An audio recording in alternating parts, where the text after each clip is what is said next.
ఓం నమో వెంకటేశాయ. నా పేరు తిరుమశెట్టి వెంకటేశ్వరరాయ్. నేను చిత్తూరు తిరుపతి ఉమ్మడి జిల్లాల వైఎస్ఆర్ పార్టీ కోశాధికారిని. ఈరోజు తిరుపతిలో పారిశుద్ధ్యం పూర్తిగా పడగేసింది.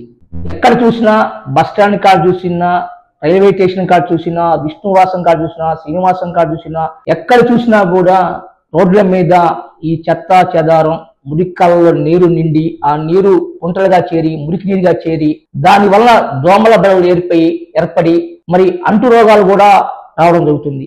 మలేరియా, డెంగ్యూ జ్వరాలు. దీన్ని గుర్తించిన అప్పటి corporation deputy mayor Abhinay Reddy గారు ఈ పారిశుద్ధ్య కార్మికుల తక్కువ ఉండటం వల్ల ఈ సమస్య వస్తుందని, ఎందుకంటే తిరుమల తిరుపతి వేరు కాదని, తిరుమలకు వచ్చే భక్తులు 1,50,000 మంది, రోజుకి సుమారు 1,50,000 మంది తిరుమలకు వస్తున్నారని, వాళ్ళు తిరుపతి వచ్చి ఇక్కడ రోడ్లు వాడుకొని ఇక్కడ విడిది చేసి వారు విసర్జించిన వ్యర్థాలను కూడా మరి శుభ్రం చేయాలంటే కార్మికుల సమస్య కొరత తక్కువ ఉందని దాన్ని భావించి అప్పటి కార్పొరేషన్ తీర్మానం చేసి డిప్యూటీ మేయర్ అభినయ్ రెడ్డి గారు మరి మేయర్ అధ్యక్షతన ఈ శ్రీశా మేడం గారి అధ్యక్షతన తీర్మానం చేసి కొత్త కార్మికులు 1,800 మంది తీసుకోవాలని అప్పటి దేవస్థానం వారికి విన్నవించుకోవడం జరిగింది. ఈ తీవ్రతను గుర్తించిన అప్పటి పాలక మండలి అధ్యక్షుడు గోమల కరుణారెడ్డి గారి అధ్యక్షతన ఈ తీర్మానాన్ని ఆమోదించి అమలు చేసే లోపే ఇప్పటి గౌరవ బోర్డు మెంబర్ భానుప్రకాష్ రెడ్డి గారు అప్పటి ప్రతిపక్ష నాయకుడిగా ఉన్నటువంటి టైంలో ఈ తీర్మానాన్ని కోర్టులో వేసి ఆపించడం జరిగింది, మోకాలు అడ్డుకోవడం జరిగింది.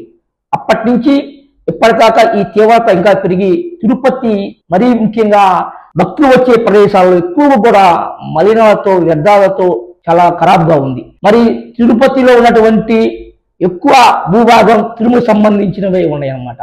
ఏడీ బిల్డింగ్ కానీ, శ్రీనివాసం కానీ, విష్ణువాసం కానీ, గోవిందరావు సత్రా కానీ, మరి గోవిందరావు స్వామి సత్రాల పక్కన ఉన్న ప్లేసులు కానీ ఇవన్నిటి కూడా దేవస్థానంలో భూభాగమే తిరుపతిలో ఉంది. దాన్ని అనుగుణంగా అప్పటి అభినయ్ రెడ్డి గారు మరి పార్టీలకు అతీతంగా దీన్ని మెచ్చుకుంటారని అనుకొని దీన్ని తీర్మానం చేస్తే అప్పటి ప్రతిపక్షమైనటువంటి తెలుగుదేశం పార్టీ కానీ, జనసేన పార్టీ కానీ దీన్ని ఆమోదించింది. కానీ అప్పటి పాలక మండలిలో ఉన్నటువంటి బీజేపీ సభ్యులు కూడా దీన్ని ఆమోదించారు.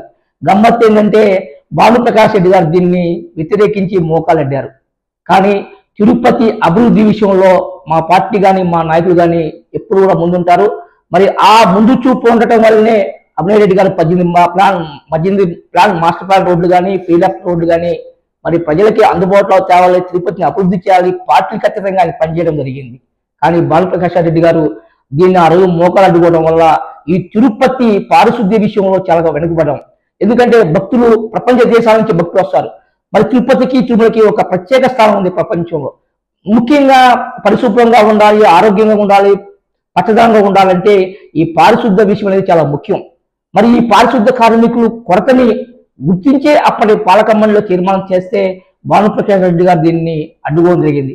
ఇప్పటి బోర్డు మెంబర్ అన్నారు కాబట్టి దయచేసి భానుప్రకాష్ రెడ్డి గారు దీన్ని వెంటనే కోర్టులో రిమూవ్ చేసి ఈ యొక్క ప్రతిపాదనని ఆమోదించేసి దీన్ని ముందుకు తీసుకుపోవాలని మేము కోరుకుంటున్నాం. భానుప్రకాష్ రెడ్డి గారు చేసినా కూడా మేమందరం కూడా సహకరిస్తాం. ఎందుకంటే మాకు తిరుపతి అభివృద్ధి మీద మా పార్టీ నాయకులకు కానీ మా నాయకులకు కానీ ఎప్పుడూ చిత్తశుద్ధి ఉంది. కాబట్టి దీన్ని పార్టీలకు అతీతంగా మేము ఎప్పుడు కూడా మేము సహకరిస్తాం. మీరు కూటమి ప్రభుత్వం దీన్ని ముందుకు తీసుకెళ్తే మా సహకారం కూడా ఎప్పుడు ఉంటుంది.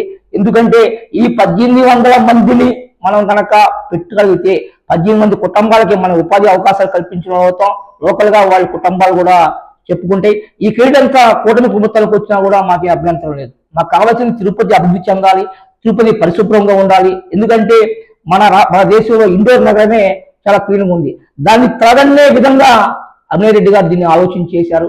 కాబట్టి ఆ రోజు మీరు కోర్టుకి వెళ్ళటం వల్ల ఇది ఆచరణ నోచుకోలేదు. కాబట్టి మీ కూటమి ప్రభుత్వ హయాంలో బీజేపీ, జనసేన, తెలుగుదేశం ముగ్గురు కలిసి దీన్ని ముందుకు తీసుకెళ్లి దీన్ని విజయవంతం చేస్తే ఈ కార్యక్రమాన్ని పరిశుభ్రమైన తిరుపతి అవుతుంది, మహానగరాల్లో దీటుగా నిలబడుతుంది. ఎందుకంటే ఎక్కడ చూసినా ముందు పరిశుభ్రత ముఖ్యం. కార్మికులు కూడా మరి తిరుపతి మొత్తం క్లీన్ చేయాలా, మళ్ళీ అధిక భారం ఈ దేవస్థానం సంబంధించినటువంటి భూభాగంలో ఉన్నటువంటి బిల్డింగ్లు కానీ, ఆఫీసులు కానీ వాటిని క్లీన్ చేయాలంటే కష్టమవుతుంది. వారిని దృష్టిలో పెట్టుకొని కూడా మనం మంచి పని చేస్తే ఇది ఊరికి పోబడుతుంది, మంచి పేరు వస్తుంది.